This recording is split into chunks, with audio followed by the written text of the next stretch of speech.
અમદાવાદના વાસણા ગામ વણકરવાસ વિસ્તારમાં ગેરકાયદેસર બાંધકામ મુદ્દે સ્થાનિક રહીશોમાં ભારે રોષ જોવા મળી રહ્યો છે।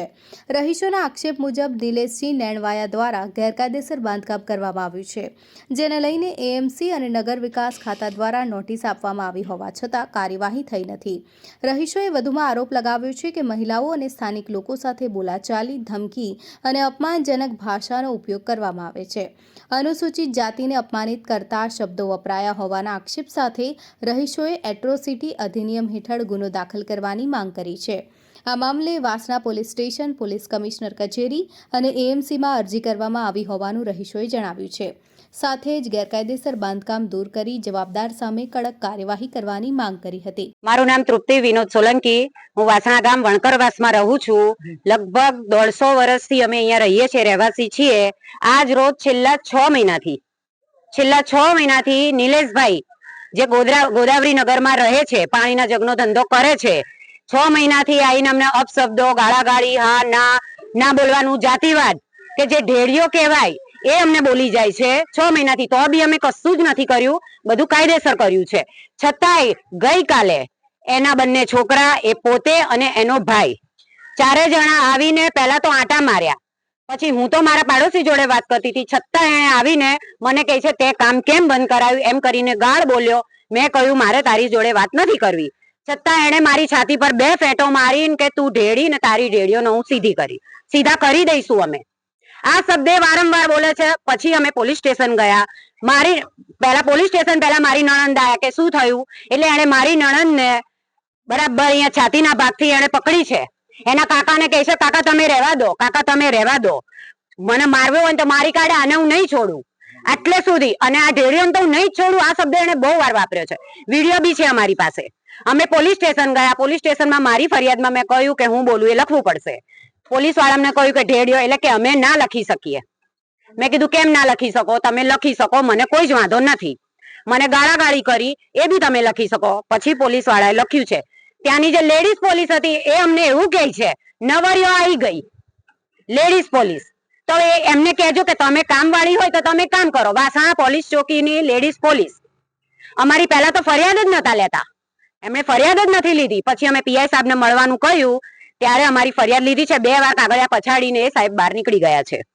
ફરિયાદ લીધી પણ કોઈ જાતનો કોઈ આન્સર નહીં। અમારી પાસે એનું એડ્રેસ નથી માંગ્યું, અમારી પાસે એનો નંબર નથી માંગ્યો। એ શું કરશે એડ્રેસ ને નંબર વગર, શું કરશે? અમને તો તરત બોલાશે। કાલે સાંજે 12 વાગે 2 પોલીસ વાળા આયા અને એમને ધમકાવવા માંડ્યા, અમારો વિડીયો લેવા માંડ્યા। એ જ પોલીસ વાળા સવારે બી આયા। એ પોલીસ વાળાની કેટલા કલાકની ડ્યુટી છે, કેટલા કલાકની ડ્યુટી છે? તે સવારે 9 વાગે બોલાવો તોય હાજર હોય, બપોરે 12 વાગે બી હાજર હોય અને રાત્રે 12 વાગે બી હાજર હોય। એની કેટલા વાગ્યાની ડ્યુટી છે એ તો કોઈ જણાવો। અને આવીને અમારો વિડીયો ઉતારે છે પાછો એ પોતે। એને મેં કહ્યું કે આખો દિવસ એને અમને ઢેડિયો કહ્યું, ત્યારે તારો વિડીયો ક્યાં ગયો હતો, ત્યારે તું કેમ વિડીયો નતો ઉતારતો?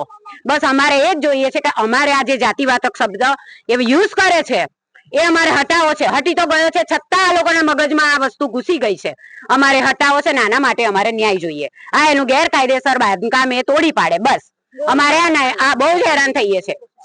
અને અમારે એટ્રોસિટી લગાવી છે, જે આ વાસણા પોલીસ સ્ટેશન વાળા અમને નથી લગાવવા દેતા, નથી લખવા દેતા કે તમારે ના લાગે ના કરાય, ના લાગે ના કરાય। એના માટે અમારે શું કરવું એ હવે અમને જણાવો, એ અમને જણાવો। અત્યાર સુધી અમે કરી, આપણે ભાજપના અમિત શાહને કરી, એમણે હેલ્પ કરી છે, અમને ઘણી બધી હેલ્પ કરી છે। પણ વાસણા પોલીસ સ્ટેશન જઈએ છે એટલે અમને કોઈ જ રિસ્પોન્સ મળતો નથી। અમને કહે છે એટ્રોસિટી ના લાગે, કેમ ના લાગે?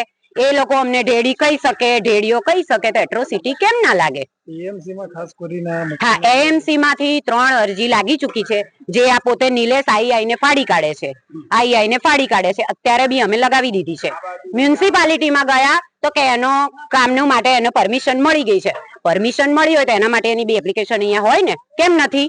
અને એની પાસે પરમિશન હતી તો કેમ એને કાલ બપોર પછી કામ ચાલુ નથી કર્યું, કેમ આજે કામ ચાલુ નથી કર્યું? એક જ વ્યક્તિ અમને ત્યાં જઈએ છે, એ અમને એવું જણાવે છે કે તમને એને મળી ગઈ છે પરમિશન, તમે કઈ ના કરી શકો। તો અમારે શું એ જાણવા માટે અમારે શું કરવાનું? એટલે એ કહે છે અમે કશું નહીં, તમે જાઓ, અમને રિસ્પોન્સ મ્યુનિસિપાલિટી માંથી બી નથી મળતો। એટલે અરજીઓ કેટલી અમારી જોડે લોટ અરજી છે, કેટલી બી, સ્ટે બી આવી ગયો છે 3 અરજી એને પાડી જ નાખી, એના ઘરે બી ગઈ હશે અરજી, કોઈ સવાલ જ નથી। તો એને પરમિશન મળી છે તો એ અરજી લઈને કેમ અહીંયા નથી આવતો? એ કેમ અહીંયા અમને નથી બતાવતો કે અહીંયા લગાવતો નથી?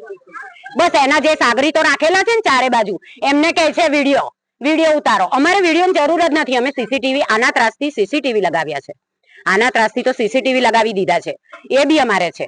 પણ એના જે સાગરીતો છે ને આમ નામ હોય છે, એમને ચડાવેલા છે જે ખરા બપોરે ગુંડાગર્દી કરે છે. એ તો હજી અમારે બાકી છે કરવાનું. એ વસ્તુ તો અમારે બાકી છે, એ બીજા નંબરમાં આવશે. પણ પહેલા અમને આના માટે કંઈક સર કરી આપો. એટલે મારા વાસણા પોલીસ સ્ટેશન વિશે બી ખાસ કેવું છે કે એ લોકો કશો જ રિસ્પોન્સ અમને આપતા નથી. જાતે અરજી લખવા આપી દે એમ કહે છે પોલીસ વાળો. અમને પેલા રાઇટર ને એમ કહે છે કે જાતે આપી દે. શું કામ જાતે લખીએ? શું નામ છે? નામ નથી ખબર, એ તરત નીકળી ગયો. અમારા 2 લેડીઝ ઓફિસમાં એટલે કે બહાર નીકળો, એના 5 થી 6 જણા ટોળું વળીને ઉભા હતા. એટલે એમને ખબર નથી, કઈ ફરફરિયું આપીને મોકલી દીધા કે મેં 112 ડાયલ કરી હતી. એ પોલીસ વાળાની ફરજમાં નથી કે માણસને લઈ અમારી જોડે.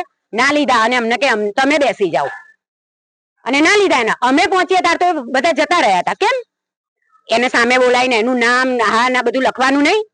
કશું જ નથી લખ્યું. મારી અરજી લીધી છે, એમાં એનું ક્યાંય નામ નથી, નંબર નથી. એને કેવી રીતે પકડશે? કેવી રીતે પકડશે? રણનીતિ તો અમારી છે જ. આના માટે તો અમે લડીશું ને લડીશું. એટ્રોસિટી માટે અમે તૈયાર છે અને લડીશું જ્યાં સુધી આના માટે અમને ન્યાય નહીં મળે ત્યાં સુધી અમે લડીશું. રિપોર્ટર જીગર શાહ, અમદાવાદ.